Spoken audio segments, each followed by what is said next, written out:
So the next session today is on classroom management. I don't know if you've done some other modules, some other sessions during this FDP already about classroom management and methodologies, but I am trying to look at it from my own perspective, my own personal experiences, how classrooms can be managed better.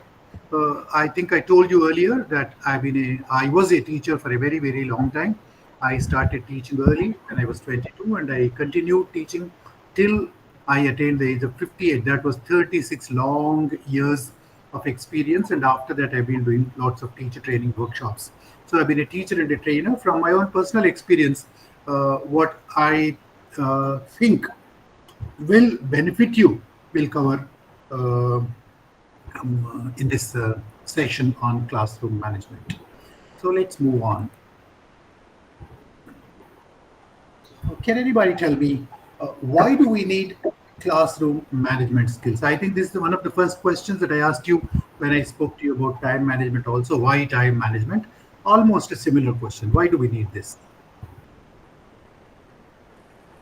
For effective teaching. To teach effectively. Yes, Nivedita, thank you. To maintain discipline. To maintain discipline in the class. Okay, good. Reena? We have limited time and set syllabus, so we need to complete that thing. That's again a time management skill, but still I appreciate that. So that's the previous topic. So depending on the time available, we need to plan our sessions appropriately. That's a time management skill, not classroom management. Maybe that's indirectly classroom management also. Okay, thank you. So to handle students effectively. To draw the students' attention. Students effectively. Yeah, to handle students effectively and to draw students' attention. All of you are very, very, very right. Thank you very much for those answers. Let me show you on screen what I think I am trying to achieve. I think maybe whatever answers you have given me are my answers too. Right. So to put it in one single sentence, to engage my students and to motivate my students better, whatever I do in my class should finally have the objective realized. That is my objective. My objective is to teach my students effectively, efficiently, convincingly, to motivate them, to keep them engaged during my class, to see they are not distracted. So all these are the simple objectives of classroom management skills. I'll show you a list of some skills. Please tell me which one of those skills are really very essential for a teacher to have. You can give their numbers in the chat box 1, 2, 3, 4, 5, whichever you think are really important. The first one are pedagogic skills. The second one are technical skills. The third are personal skills. The fourth are social skills. And the fifth are management skills. So you can just give the number 1, 3, 4, 3, 2, 1, 4, 5, 6, like that. Think for a moment, and 5 is most important. 5 is most important for Raj Biano, Praveen Agarwal, Neeti. All of you say 5 so far. Sumanta says 5. Kashyap says 5. Satpal says 5. And Nishi Brata says 5. Nivedita all. And Sukhjit says 5. Ankita says 5. Pongti says 5. Thank you very much. I think most of you are unanimous on this choice. Number 5, or somebody said all of them. Management skills includes all. Very good. Thank you, Abhishek, for saying that. Management, in a way, includes all. Thank you. So let's move on. So in fact, all skills are important from today's perspective, today's point of view. 5 certainly is more important because if you know how to manage your class, your basic objective of engaging your students, productively delivering your lesson, and ensuring that the students have understood you, all these things can be taken care of. You are a classroom performer. You are in the class not to just deliver knowledge, but to effectively convince your students about what you want to say, the concepts, especially the complex concepts that you are going to discuss with your students. I think you must be successfully able at the end of the class to have them ingrained in their minds, understood by them, comprehended by them. So for that, classroom management skills are absolutely essential. All skills are imparted. In fact, good teacher must have good social skills, good personal skills, good technical skills these days. Technical skills also are very important. And similarly, pedagogy is teaching related. So all such skills, management skills also. Thank you for your answers. So please, again, open your QR code reader and shoot this. And there is a question there. You need to now prioritize. You have to give all answers, but in the order in which you think they are imparted. So there are 7 or 8 answers. You have to choose every one answer in proper order. I think you understand what I say. So it's not one single answer out of the 8. So you have to choose everyone in order. If you go there, you will follow it. So go to this, go to Menti and type this number. Better QR code reader. So it's not opening. It's not working, sure. It is What about working, others? sir. It's working, sir. It is It is working. working. If it is not working for anybody, you can go to Google and you can type Menti and it will go to our website and they give this pin number 65222104. It may work. And if it's still not working, don't worry. Let others answer and let's see. Okay, thank you very much. Very happily, the top 3, I almost agree with you. And then, I mean, don't worry if there's no correct answer actually. If maybe everybody has a different experience, everybody has a different kind of a classroom, and what works for you may not work for others. That's why all your answers are right. But luckily for me, the top 3 things that I see there, I think most of you have voted for good and clear instructions, questions to engage the students, pair work and group work. So the top 3, I'm going to consider each one of them in a little more detail very soon. That's why don't bother. Can you see my screen now? Yes, sir. This is where we began, and I gave you some alternative options to make your class extremely effective from the point of view of your ability to manage your class. Effective classroom management is the topic. That's why, from that perspective, what are a few priorities? So you gave your priorities. I'm very happy with them. Let me discuss a few of them in the course of my presentation today. Move on. It's already 12 now. Right. So in my opinion, my personal opinion, and also my personal experience, I told you already, I've had a very, very, very long career as a teacher and as a trainer. So maybe last 45 years, I've been handling students and teachers at various levels. That's why. So this is my experience. So if we do these 6 things, perhaps our classes can be much more better managed. So to handle our classes better, to make our classes better managed, and to realize the dividends of better managed classes. So these 6 things can be kept in mind. What are they? Can anybody read them, please? One of you. Physical setting. Number 2, collaboration. Number 3, effective instructions. Number 4, questions, responses, eliciting. Number 5, projects, games, activities, technology. And number 6, self-management. Thank you, Vinata. Thank you very much. So these are the 6 things. I'm going to do, consider each one of them in a little more detail. I think we have enough time, and you can please feel free to stop me anytime to ask a question, to give a comment, to accept and not accept, agree, disagree, whatever. Please feel free. Don't allow me to rush. We have time. Right. The first one is the physical setting. Very, very, very often, unfortunately, not realized by the teachers that they have control over it. Whatever be the kind of furniture that you have in your classroom, whatever be the kind of the arrangement of the physical infrastructure that you have, whatever be the kind of availability or lack of anything in your classroom, the teacher is the best judge of utilizing the physical setting in the most productive way. If you know how to do it, you are successful. You are much more successful. Many teachers do not do this. Many means maybe 90%, 95%, 99%. This is my experience. Maybe your experience is different. You might have done it. So as far as I know, my colleagues, most of them did not meddle with the furniture. meddle with the arrangement. They did not intervene, interchange, nothing. They just accepted the classroom as it was given to them. The principal or somebody, some administrative head, somebody said, oh, seat chairs are put like this, table is put like this, light is here, window is here. That's all. So this is accepted. Accept without question, accept without common sense, accept without logic, nothing. So even things that I have little control over to change, I do not. So these are some of my classes in the last 6 months. So there were, for instance, I'll show you one example. I think this class and this class is the same. So this class, when I went to the class, when I was asked, this is a teacher's class, teacher training program. So when I went here, actually, all this, movable chairs were put like this, and it was like a crowd. And one of the first things that I did was, as soon as I went, I told them, no, I don't want to address this class until you create an aisle for me in the middle.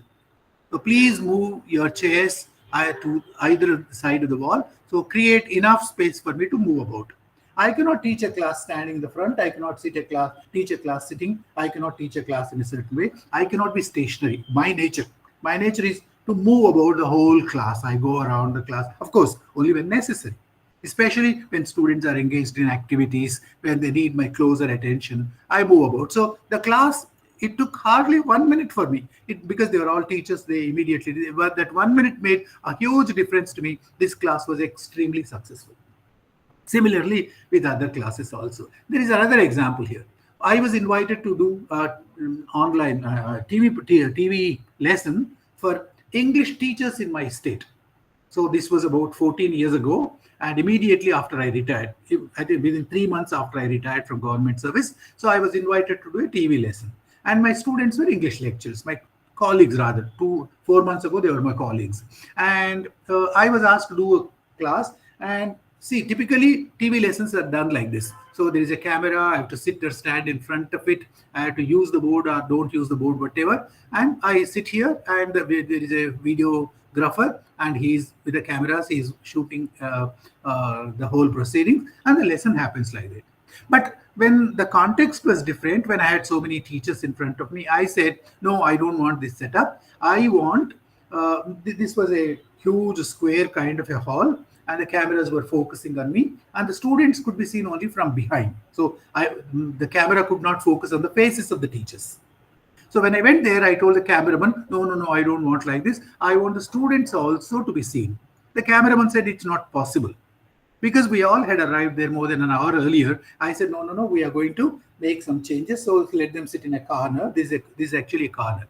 This is a triangular corner. So I asked the teachers to sit in that corner. I placed myself in front of them so that because the camera is here, it could focus on the face of the students as well as the teacher. And luckily, they were all cooperative. They did it.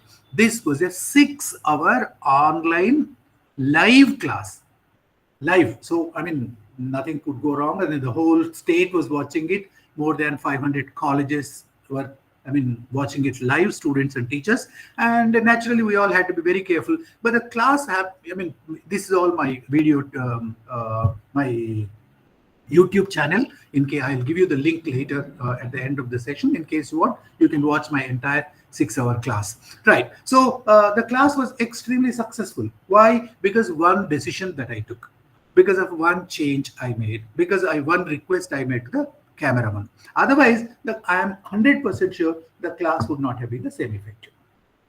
So the first thing that you need to do when you go back to your class tomorrow is ask yourself, can I make some small changes? Not for the sake of the changes themselves. In fact, sometimes making a change even for the sake of making a change itself is good, but students love to change. They don't want to sit in the same place. They don't want to sit the same way and the same direction, same thing. So ask them to move this side, move that side, take them out one day, or maybe change their places. Keep doing something physically so that the students are actively engaged. To the possible extent, if it's absolutely impossible for you to make any changes, accept it. See, we must have an approach where wherever changes are possible, we must try to do them. Wherever changes are not possible, we must accept them. What cannot be cured must be endured. If you cannot change it, okay. But if you can change it, sometimes you can take them out of the classroom.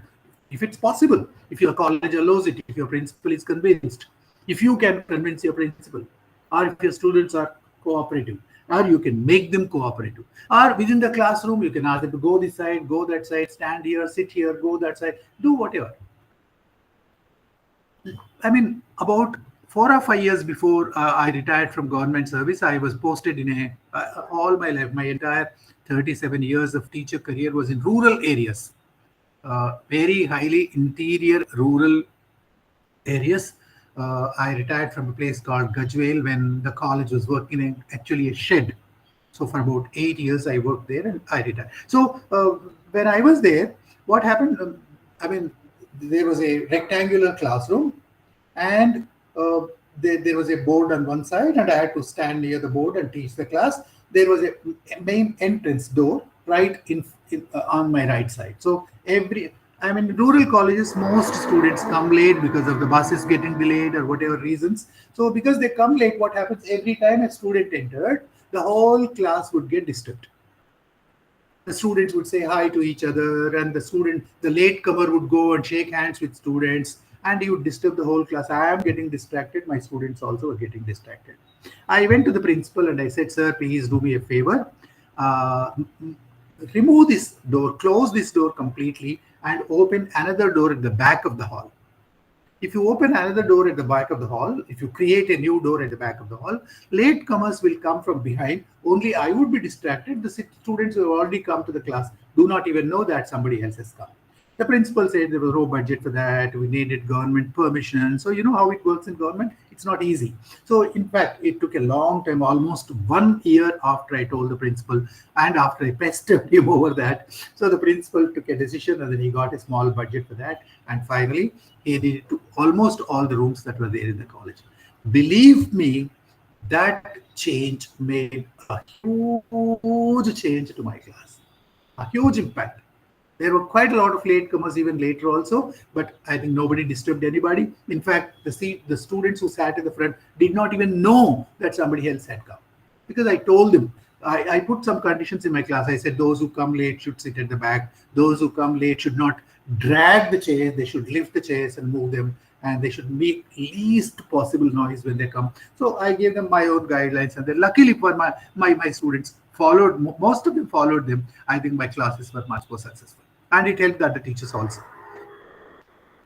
So the point that I'm trying to make is, if possible, take a close look at your class, make whatever changes you can make, reorganize your furniture, infrastructure, classroom, lighting, ventilation, etc., and see that the students are more comfortable than they are now, and move about your class, and that makes your class a little more better managed. Classroom management, point number 1. Any questions at this point?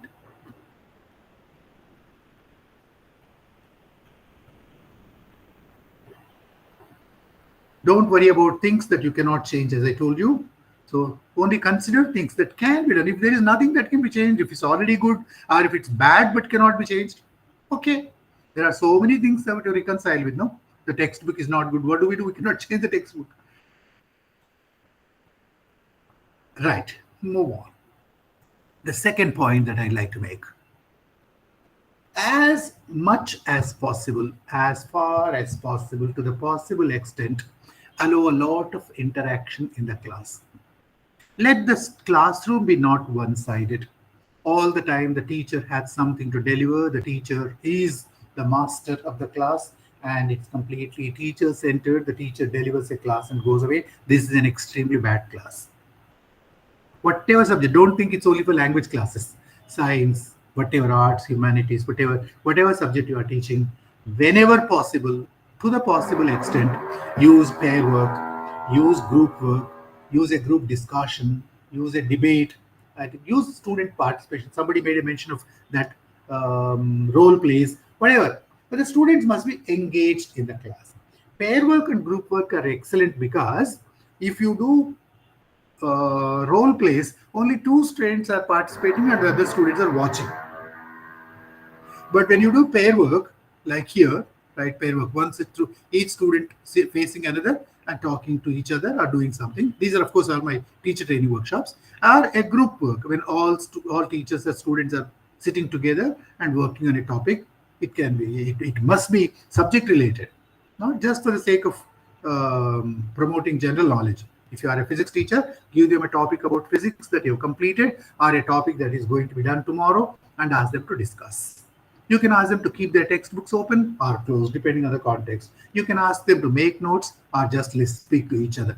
I mean, be very highly creative, but there must be some opportunity for students to talk to each other, right? Feel completely empowered, get involved, and also feel at the end of the class that they also contributed to the success of the class. Your job will not be easy. Your job will be very difficult actually when you do these things. The need for your attention, the need for planning is greater. Maybe you are not speaking, that's all, but you are planning, organizing, doing lots of things. So, I mean, that is very essential. You must be monitoring the class throughout. You must be very available close to them. Don't say, okay, you do your group work, I'll go and come back after 30 minutes. Don't say that. So be there, available to them, go around, and then if any group is stuck at any point, go near them, offer them help, speak in low voice, right, so that other groups are not disturbed. Don't give instructions continuously while they are working on their project. Be quiet as far as possible. And I mean, let the class be completely, fully engaged, involved, interactive, student-centered. Student-centered is the key term. So are the students involved in learning or are you teaching? Teaching must stop. Learning must happen. A great teacher is one who stops teaching and helps students learn. In fact, teacher is a dead word now. Not many countries are using the word teacher. Today, the alternative, the synonym that's used is facilitator. Teachers are called facilitators in many universities, many countries. So the word teacher should stop. You are no longer teachers now. You are at a much higher level where students can be empowered to learn on their own. So it is not, the question is not whether you have taught, the question is whether your students have learned. Your job has been done only when they have Excuse me, learned, sir. not when. Yeah. Yes, please. Sir, Suresh. as you said, I fully agree with you. The teacher should act as a facilitator, but most of the administrators like principals or head of the institutions, so they must say that we have to teach at any cost. So Yes, Basha, I understand your question. Don't think that you take more time or you need more time to finish your syllabus if you do pair work and group work. At the same time, given if you know the art of it, if you learn the skill of it, you can in fact achieve much more than when you teach. So teaching takes more time than facilitating. So this is my experience. Anyway, I think in case it needs a longer discussion, perhaps I'll give you my email ID later. You can write to me. Suresh, you raised your hand, I think. Suresh, please. Yes, sir. Actually, my question is the same as he has put. What my doubt is that, or what is the misconception that is going on in the education circle is that when you take up as the facilitator role, whether your role is maximized or minimized. That is the question that I want to put into the discussion. I think to a beginner teacher, the effort is maximized because you need to do a lot of planning. You go with a very clear plan in your mind, and it's not easy. Students, if you put in groups, they may discuss other things than they are assigned. They may distract. They may completely disturb the class. They may disturb even the next class. Right? There may be complaints from other teachers. So there are bound to be lots of problems if you are a beginner teacher or if you do not have the skill of organizing your group discussion or group work or pair work. But once you learn the rungs, once you know the skill of it, I think it becomes very enjoyable for you. The workload will not decrease. The workload will remain the same, but you will start enjoying it. And also you will realize the students also are enjoying learning. They are actively engaged. So that Sakshi's example, I think you can recall every day. You can tell yourself how Sakshi brought about that transformation. So I also want to do it. So I love working with young people, but love with working people does not mean I'm just going to teach there. So I'm not a deliverer. In fact, These days, with technology available, teachers. The kind of teachers that we have become irrelevant already. Knowledge delivery can be done by a machine. Knowledge delivery can be done by Google. Knowledge delivery can be done by AI. In fact, the machines that we have available can do a much better job than the human teachers.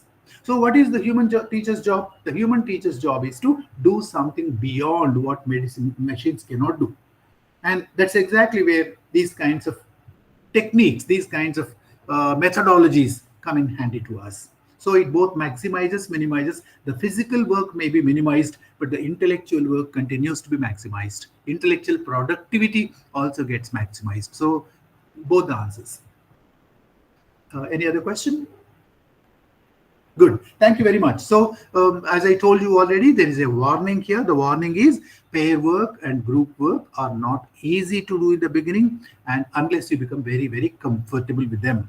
Even putting in them into pairs, even organizing groups also is a very highly methodical kind of a job. You cannot just say, okay, you are a group, you are a group. I mean, there must be something entertaining, something interesting, something relevant, something justifiable, why you put a certain group of people in a group. I'll give you a very simple example. I think I have plenty of time still. So I will give you an example. So for instance, there are a few weak students in your class, and they're all sitting at one table, right? And suppose you form groups. Okay, this table is a group, this table is a group. The bright students are there, the weak students are there. So they have formed a group. All the weak students together cannot achieve much. So you must have an intelligent way of combining these students with those students. Instead of saying, oh, you are a weak student, you cannot do anything on your own, please go and sit there. Instead, you can just say, okay, well, why don't you interchange? Yesterday also you sat there, I think, why don't you go there? That's all enough. You need not mention that somebody is weak, somebody is strong. The moment you call them strong or weak, I think they develop airs or they become frustrated. I mean, the teacher must be very careful with the language that she uses in the class. I think there are lots of things. Again, group work itself is a full-length presentation. Typically, when I go to teacher training program, Friday, full-day training workshop on group work, 6 hours, 3 hours plus 3 hours. So, I mean, how to do a group work, how to organize pair work in your class, all these things are extraordinarily useful skills, but they must be learned passionately. They must be learned consciously. Don't do it for the sake of doing it. Just because Nagaraj just said, I'm going to do group work tomorrow. You must first know, why does it really need group work? Is the subject conducive to organizing pair work? Do I have enough topics for them, or do I have the same topic for everybody? How am I going to organize my groups in my class? What kind of infrastructure is available to me? Does my infrastructure allow group work at all? If my chairs are not movable, how do I do it? How many people will I have in a group? All these questions must be planned. All these questions must be answered by the teacher to himself before he goes to the class. When the teacher goes to the class, he does not experiment there, right? So he has a plan already in his mind. He does not disclose it to the students, why he is doing it like this, right? What are the kind of topics that you're doing? So how do you ensure that all the members of the group are participating? How do you ensure, where do you stand? Where, I mean, all these things. It's a skill, I told you. It's a skill. It's a great skill. The teachers plan that. So it can be pairs, it can be groups, it can be triads, it can be small groups, it can be large groups, it can be a whole group discussion, it can be a debate in the class, right?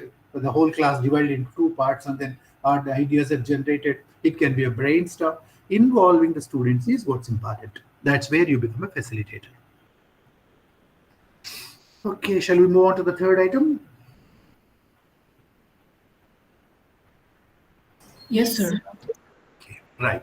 Yes, sir. So, yeah, thank you. And ability to give good instructions is another teacher skill, which helps organize, manage your classes better.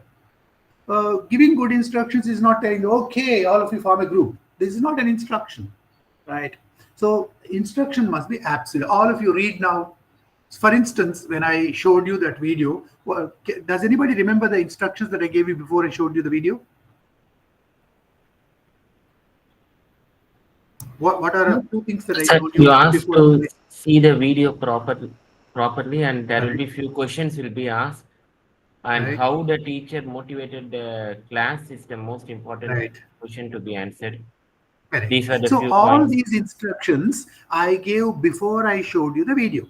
Suppose without saying anything, I show you the video. After you've seen the video, I ask you a question. It will be difficult for my students to answer that question in case I had not given that instruction. I told you, okay, it's a long video.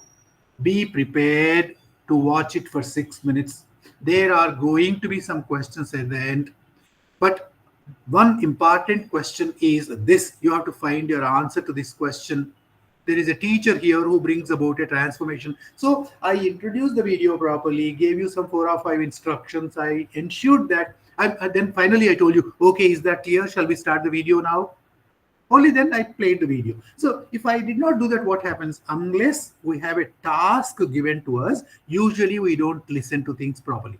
Listening happens only when we have a task in front of us. When we have some questions in our mind, we listen to somebody clearly.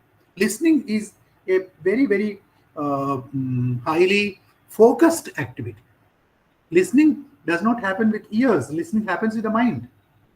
And if students have to listen with the mind, you have to have a task given to them. Do this for this. Watch this for this. Listen to me for this. Suppose I go to the class, right at the beginning of the class, I write 5 questions on the board and tell them today, I am going to answer these 5 questions during my lesson for the next 40 minutes. And I'm going to check whether you've got answers for these. This is something like an objective statement. When you do a lesson plan, you begin with the objectives. So suppose I give the students my object. So this is what I want to achieve now. At the end, I check. So, okay, have you got an answer to this? Have you got an answer to this question? So I think 100% possibility for great success as a teacher. Suppose I just teach them. Okay, have you all listened to me? Do you hear me? Do you all get me? Do you have any questions? I think they are not helpful questions. I'll come back to that later when we talk about questions. So good instructions is another important area where we need to improve our skills to better manage our classes. So what are good instructions? Can anybody tell me? What are the qualities of good instructions? How are the good instructions different from bad instructions?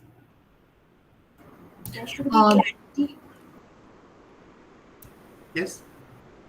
Easy to understand. Very good. Thank you. Indrita? Must be motivating. Good instructions must be motivating. Encouraging, I mean. Okay. It should be brief. They should be brief. Thank you very much, Praveen. Thank you. Yes. But must be comprehensible.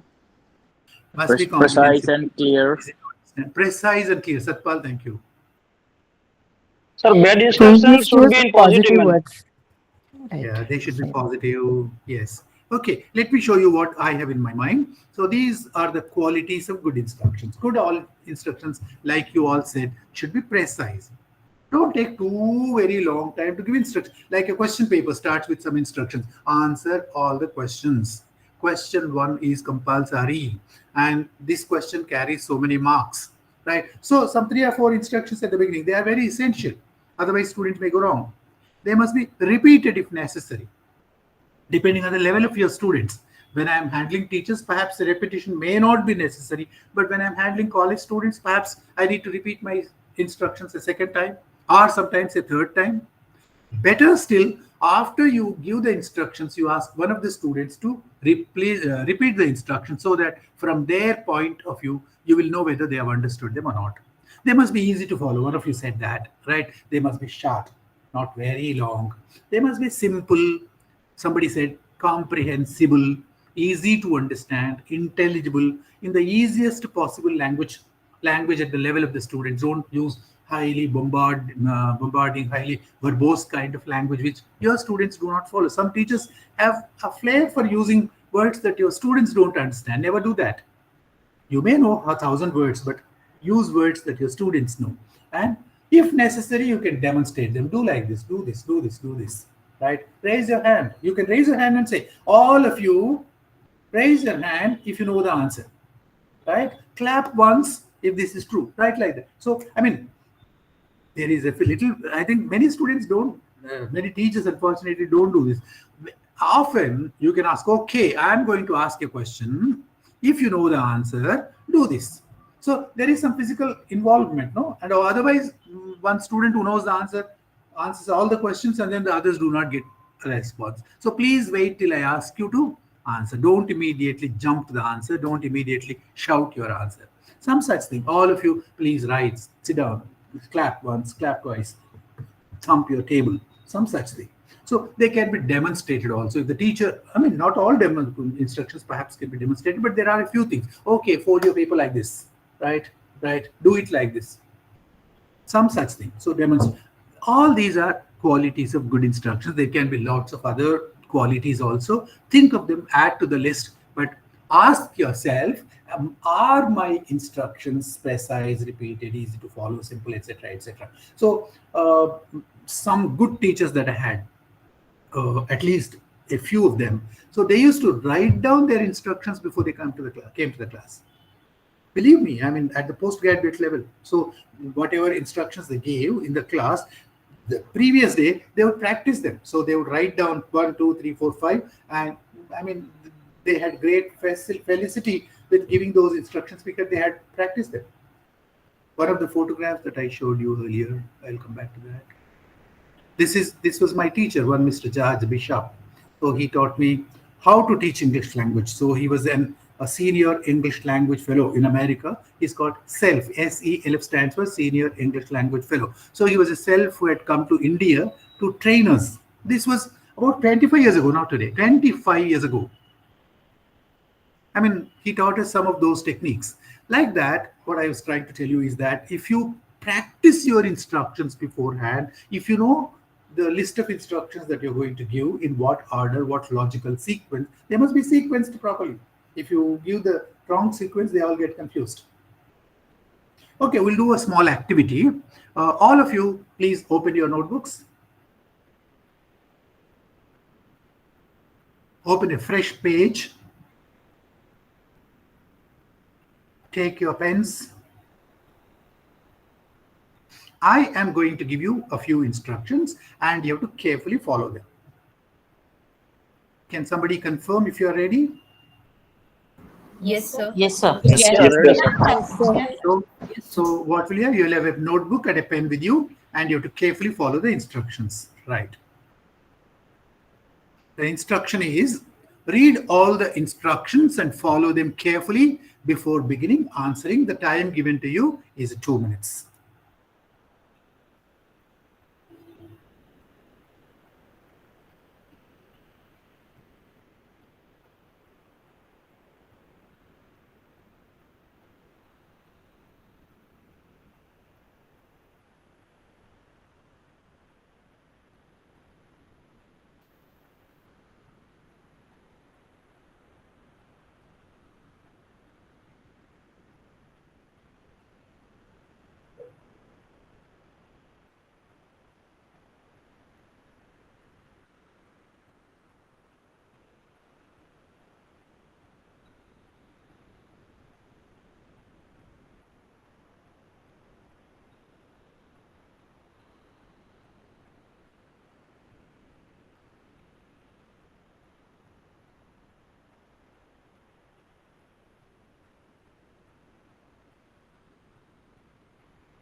Done, sir.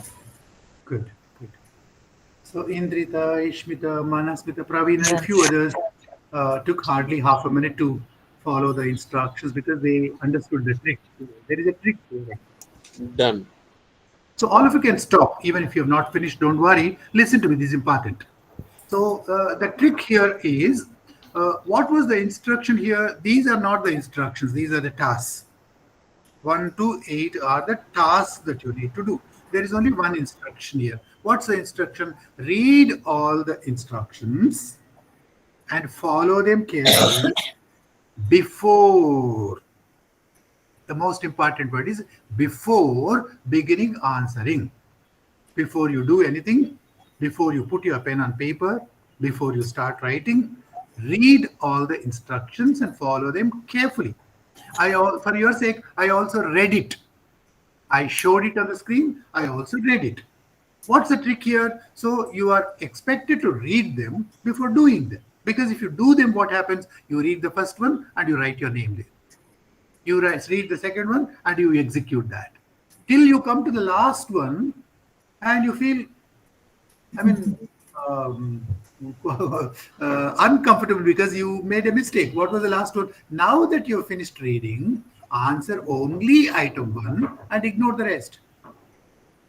So there is a trick there. So this is our ability to follow the instructions carefully. If I don't read the first few instructions in a question paper, what happens to me? Suppose the question paper says answer all the questions, answer any 5 questions. Question 1 is compulsory. Suppose I don't read that. I read only that answer any 5 questions. I go on answering a question, answer question 2, question 7, question 10, question 12, and I answer 5 questions after I come out. I think, oh, I have answered 5 questions. I did well. Why did I fail the exam? I failed the exam because I did not follow that instruction. Clear? So, this of course is a trick. Don't worry too much about that if you have gone wrong. Even I would have gone wrong if I had done that first time. Maybe the 4 or 5 who did it right perhaps knew it, or maybe they were very clever. But otherwise, all of us will go wrong. Why we go wrong? Not because we are bad, because the teacher is bad. It's a bad teacher who created this. In fact, today I am bad because I did not know how to give this instruction. In fact, if I did not want any student to go wrong, what should I have done? I should have said, okay, students, you're not going to start writing. You are going to first read all of them. After you read all the, say, 8 tasks that are there, then only after you have read the 8th instruction, you are going to start answering. Suppose if I have made it clear, nobody would have gone wrong. So if you went wrong, I am responsible for that. So what am I doing in my class? I think my students have understood it. I guess my students have understood it.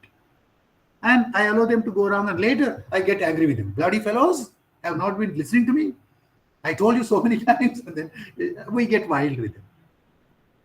Be very cautious, be very careful with your instructions. If you plan your instructions, if you execute your instructions, if you deliver your instructions properly, no student will go wrong, or ensure that no student will go wrong. You can in fact check them. For instance, if I have to, for instance, at this point, I could have asked my students, okay, read all instructions and follow them carefully before beginning answering. Okay, what will you do first? Please tell me.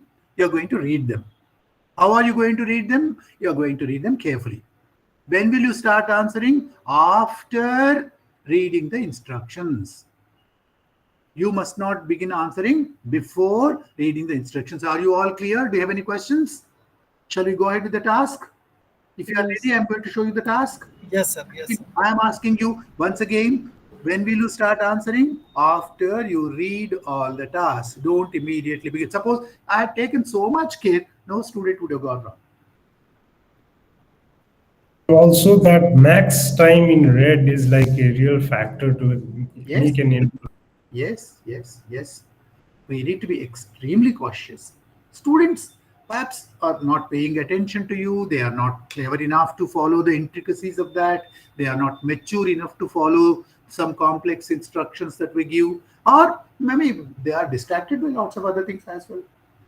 So it is your effort to draw their attention, hold their attention, engage them, and ensure that they have clearly understood it. This is the teacher's job.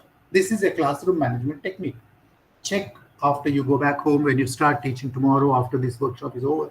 So check how good are your instructions. Are you good at giving your instructions, right? Okay, let's go on to the 4th one. 12:50. Maybe one of you can answer me. How many questions typically in a class of 45 minutes do you ask in your classes? How many? Number? 3, 4. 3, 4. Good. Who said that? 4 to 5. Vinata, 4 or 5. Shiv Prakash says 4 or 5. 2 to 3 questions. Yes, 4 or 5 questions. 4 or 5 questions. My suggestion to you is increase that number to 100 questions.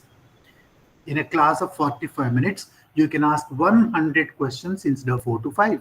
Somebody said 20, Shantini, I think. Okay, so still you can increase. Questions, I mean, it is, okay, before we go on, shall I ask you, why do you ask questions in the class? To know if the student has understood what has been This taught. is one answer I get from every teacher. Typically, whenever I ask this question, everybody says, I want to check whether students have understood or not. To engage the That's what- students Sorry? and also to check their To make previous them knowledge to think. connect to the present subject. Yeah, Satpal, Sir, thank you. yes, sir. Before I start the class, about the concept, how much they are aware, so that I can think of covering the remaining things. So Shailaja, thank you. So you want to ask questions at the beginning of the class to check yes, how sir. much do Yes, they know yes, on sir. it. Definitely. Somebody else raised hand. I saw another face. Sir, during Something else. motivate or lead them to thinking something. This is Shantini, I think. Shantini, again, say that again. To motivate or lead them to. Oh, yeah, I like this. concept. I like this very much. Thank you very much. Questions need not be asked to check comprehension alone. Questions should be asked in the class to keep students engaged, to keep students motivated, to keep students involved. Right? For instance, before I began this, why do we ask questions? That itself is a question. Can we motivate students by asking questions? Is a question. Can questions serve any other purpose? Is a question. Do questions serve this purpose also? A question. So instead of presenting it in the form of a statement, we are converting everything into the form of a question, because the moment something sounds like a question, your student's attention level increases. Right? Okay, how many parts are there in this? Maybe this is a very simple comprehension check question. There are 4 parts in this: part 1, part 2, part 3, part 4. How many parts are there in that? This is a silly question. Maybe this is only, useless question. But suppose you improve the level of your questions, you can involve them. Okay, I am going to give you the names of the first 3 parts. You have to guess the 4th part. Part 1, part 2, part 3. What do you think is the 4th part? They have to now begin thinking. So keep them on the alert. Keep them attentive in the class. Attention. Questions are great attention managers. Questions are a wonderful tool to keep your class involved. The moment, suppose you continuously deliver a lecture for 4 to 5 minutes, the student is already thinking of something else. It is very difficult to hold the attention of anybody for that matter, not only students, even us. Even if you are watching something very interesting, suppose you love cricket and you are watching cricket match on TV, for 4 or 5 minutes, your attention is 100%. In the meanwhile, some other thought suddenly comes to you. So your wife is making coffee in the kitchen, and then suddenly your attention is distracted by that, and you think of a cup of coffee while I think the sixer is hit. You come back and say, what happened? So, holding attention continuously is a very tough task. So the moment something sounds like a question, instead of saying there are 4 parts, how many parts are there? Let me go to the 4th part. Are you ready for the 4th part? Shall we discuss the 4th part now? What are the 3 parts that we've already done? So when it sounds like a question, the students at it, because the students think, oh, there is a question here. Let me pay attention. The more the questions, the more the attention of the students. Your classroom technique, your methodology improves 100 times when you ask questions. Right. So there are lots of different kinds of questions. I don't have time for all of them, but maybe 1 or 2 of them perhaps we can discuss. I think I can spend some 3 or 4 minutes on that. So typically we have yes/no questions on one side and information questions on the other. Is there any language teacher who can explain the difference between them to me? What are yes/no questions? What are information questions?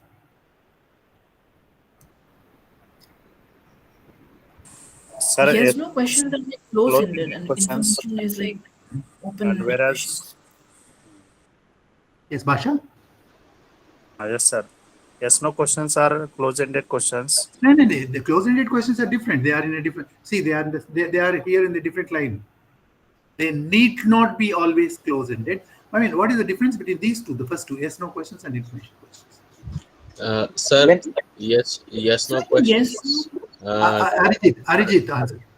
Yeah, yes, no questions already have a given option. So either it is yes or no. So it's streamlining a question. Whereas information, you give the student or whoever is responding the chance to give as much of information as possible. So it's a more descriptive sort of a question.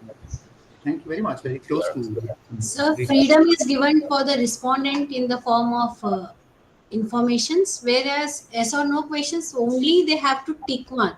That there is no freedom for the respondent to express his feelings or what he thought about that one, or whether he is following that. I think you are some of you are not very clear about the concept. Let me ask you a question. When did India become free?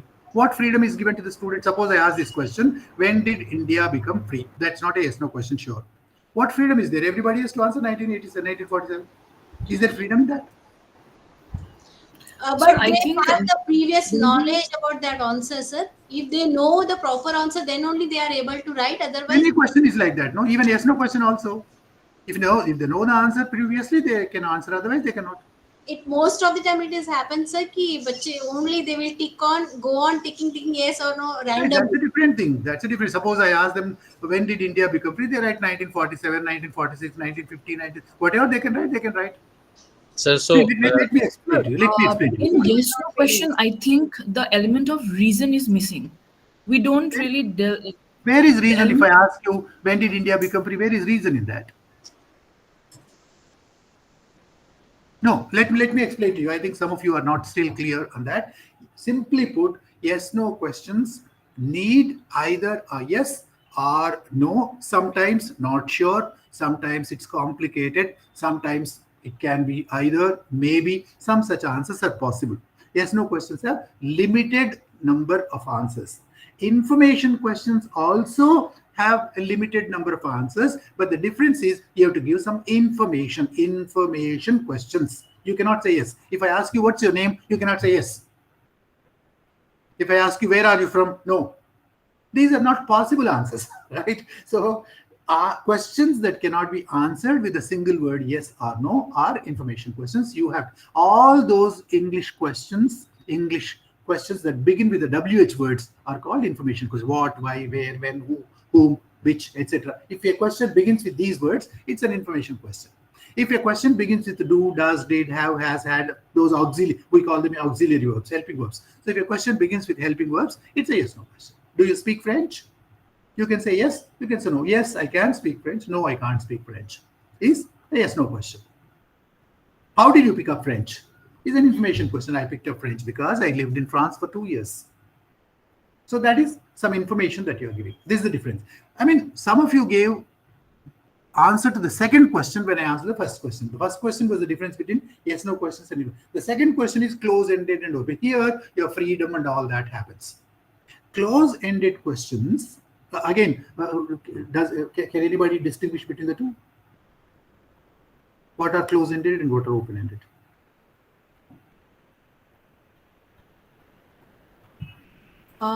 Close-ended questions are where the options are given already. And open-ended is when you have the freedom to express your answer the way you want. So close-ended questions are those with a definite answer of some kind. Open-ended, they leave a lot of room for doubt. So for example, what is the nature of the universe would be an open-ended question because there is a lot of room for speculation and different kind of answers. Okay. So close-ended question that can be answered with the limited words, short or in a single phrase. So to collect some information. Okay. How many teachers are participating in this program? Is this close-ended or open-ended? Close-ended. Why have you? Why are you attending this program? Is this close-ended or open-ended? Open-ended. Open-ended. If you remember these two questions, I think you will find it very easy to distinguish these two kinds of questions. Close-ended questions have only one correct answer. What is that correct? For instance, if I ask you how many teachers are participating in this program, I think it's 77 now, or maybe excluding me, 76. 76 is the correct answer, and any other answer is wrong. If somebody says 75, it's wrong. If somebody says 80, it's wrong. If somebody says 74.9 also, it's wrong. Right? No, there cannot be any other correct answer. When did India become free is a closed, it's no information question, but a closed-ended question. Right? What's your name is a closed-ended question, only one correct answer. Right? So if a question has one correct answer, it is closed-ended. But some questions do not have one correct answer, they have many correct answers. If I ask you, why have you joined this program? Somebody says, sir, I've joined this program to upskill myself. Somebody else says, sir, this is a UGC requirement. Somebody else says, sir, I have to stay away from the college, that's why this is a lot of freedom for me, and then I can stay away from college, I can escape classes. Somebody else says, no, I think maybe I just wanted to make new friends here. So any answer that you give is your correct answer. There is no definite correct answer to this, because the answer, gives you a lot of freedom to choose answer from your perspective. Why do you think India took 200 years to become a free nation? So, people have different answers, right? Why does it happen like this? Why do you think it happens like this? Suppose you've seen a movie. Who is the hero of this movie? Is close-ended. Who else would have become the best hero in case it could be he could be substituted? So it's an open-ended. Everybody has a different answer, different reasoning. How else could the movie have ended? What other twists would you have made if you were the director of the movie? Whom would you have cast as the heroine of this movie, and why? So when you ask questions like that, when who is the resource person today is close-ended, right? Thank you. That's a good example. So you have to say today's resource person is Mr. Nagaraj. You cannot, give another answer to that. But if I ask you how good the resource person is, maybe some of you say excellent, some of you say good, some of you say not so good, some of you say okay, some of you say he was brilliant, some of you said he was bad. So any number of possible answers are there, and because it's your perspective. So questions that begin with how, why do you think, how does it happen, how else would you have done it, if you were in this position, what would you have done? Such questions are experiential questions and also open-ended questions. Okay, because I told you I don't have time to do all of them, let's confine to these two. Do you, in your class, do you like to ask more yes/no questions or more information questions? Sir, if we have to know information. Please ask more information questions, because yes/no questions do not really help us much. Have you all understood me? Useless question, no? Have you all understood me? Who will say I have not understood, madam? Nobody will say that typically. Right? Are you all with me? Is it okay? Shall I move? Instead of these questions, or instead of asking a lot of yes/no questions where the student just nod the head whether they've understood or not, try to ask a few information questions. So how many chapters have we finished so far? Information question. Right? Shall we go on to the next step? Yes/no question. Right. Now, between close-ended and open-ended, which do you think are better for your class? Open-ended. Certainly. Open-ended. Certainly. Ask as many open-ended questions in your class as possible. For your class to be actively engaged. See, you are igniting the minds of your students when you ask open-ended questions. You're asking them to come up with lots of different opinions. Go back to that Sakshi's video. She said, anything, madam, anything which you are passionate about. She put a condition there. Whatever you are passionate about, what you confidently know, whatever you think you can deliver in 5 minutes, 10 minutes. Every day I'm going to give opportunity to 2 students. My class begins with your performance. So every day, 2 of you, 1 of you come forward and then do something. So, she gave some instructions and then she made it possible for every student to participate. I think that was a wonderful idea. You can try that in your class. Every day you ask 1 student to make. I think you have this in your FDP, no? Utkarsh, do you have a question? Yes, sir. Just one, I don't know, question or doubt. I just wanted to ask you that in the class, sometime when I do derivation of certain calculation, I deliberately make some mistakes in the calculation in hope that student may point it or will say that sir it is wrong or something like that. And then I draw a wrong conclusion and then I try to say where the mistake was in the calculation. Some of the time students are pick up those mistakes and they point me that sir there's a mistake in the calculation. So what is this a kind of question or it is something in a different category in It's not a question. If they are pointing out a mistake that you've made to you, please be humble enough to appreciate that. Thank you for pointing it out to me.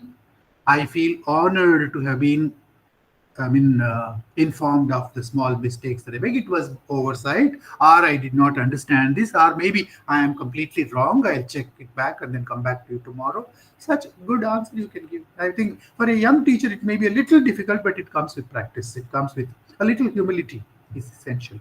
It's not a question format, but it's an attitude. Right. So there are various other kinds of, maybe if you want, you can take a screenshot. As far as possible, ask more questions on the right side. So student initiated questions are better because if students ask you questions, your class is alive. Encourage them. I mean, for instance, today and also when I did that SWOT analysis, I told you repeatedly, please stop me. Please ask questions. Right? Please don't wait till I invite questions. So if you, for instance, that question that Utkarsh just asked, so I did not invite him. He asked me that question. So if you ask questions, class becomes alive, right? So similarly, experiential questions. LOT hot vote means, does anybody know what is LOT? Yes, sir. Lower order. Lower order thinking and higher order thinking. Very good. Thank you very much. So LOT stands for lower order thinking. That's for, easier questions. Questions that can easily be understood. They are based on what you've already taught, what the students already know, or what can easily be inferenced, what can easily be answered, etc. Higher order thinking. So they are reflective, they are interpretative, they are analytical. So students, unless they apply their mind to it and then maybe do a little paperwork, they cannot answer that questions that are higher order thinking. Maybe you can have a mix of LOT and HOT depending on the level of your students. Don't ask all HOT questions because there are some weak students in your class who cannot answer them. They feel left behind. That's why maybe once in a while you can ask a few LOT questions, a few HOT questions, some thought-provoking questions like this. So variety of all of them as far as possible. Ask as, like I began by saying this, ask as many questions as possible, not just to check comprehension of your students, but to keep your students awake, to keep your students involved, keep your students continuously engaged. Then there is something called eliciting. Again, this is a long presentation by itself. So as far as possible, ask your students to contribute to whatever you want to say. What is eliciting, by the way? Do you know that? What is eliciting?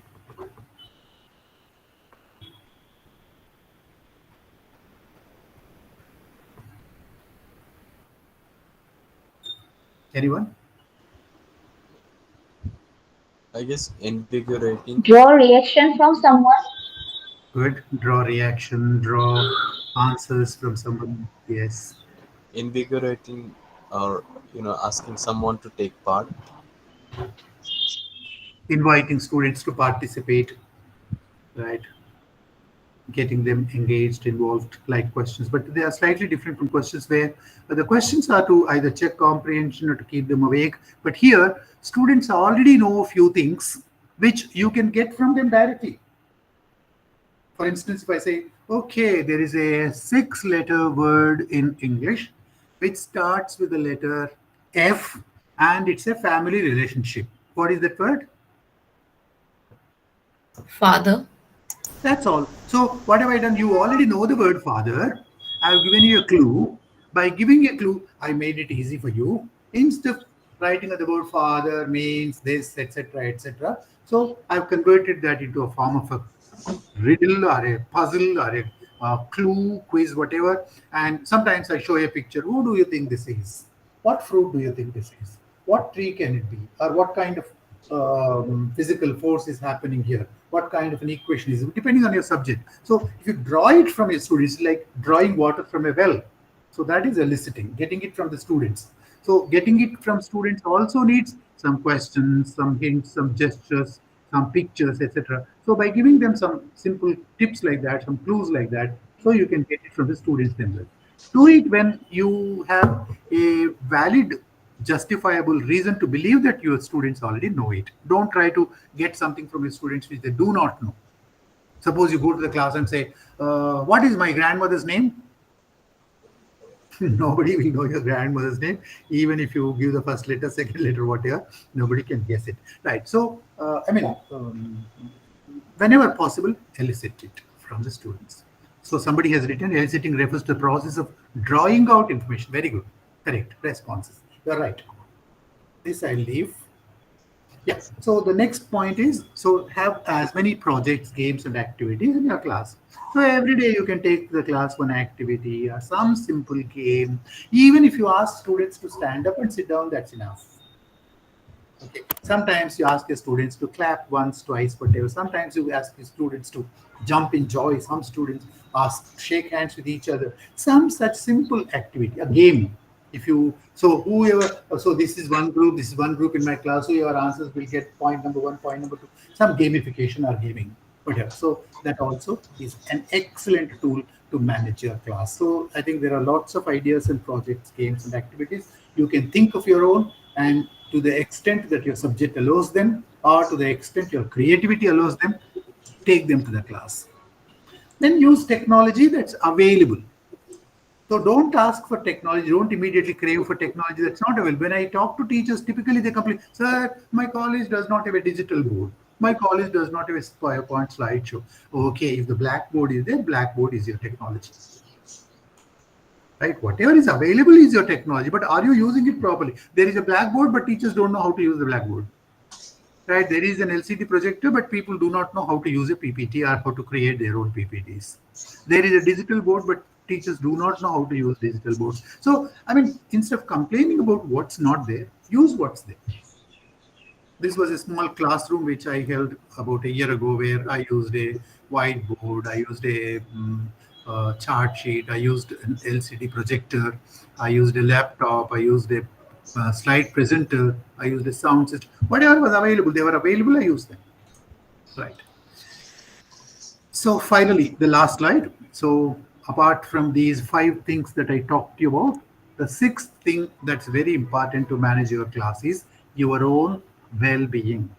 Take care of your health, take care of your body, very important. Sleep enough, eat well, eat the right kind of food, think positive, be emotionally positive, be occupationally capable, be